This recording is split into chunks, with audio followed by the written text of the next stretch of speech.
Kung tatanawin ang pupuntahan, parang malayo ka pa. Kung lilingunin ang pinanggalingan, malayo ka na.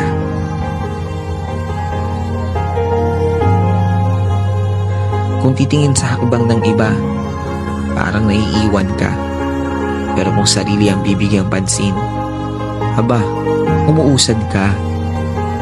Maaaring pagtagpuin tayo sa ilang bahagi ng paglalakbay, pero ang totoo, kahit kailan, hindi naman talaga tayo magsasabay-sabay.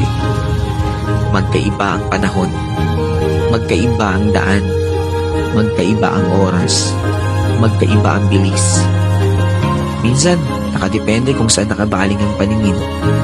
Pero isa lang ang sigurado, kahit pabagal, kahit pahinto-hinto, kahit nakakapagod, kahit nakakahapo, sa huli, makakarating. Huwag na huwag susuko.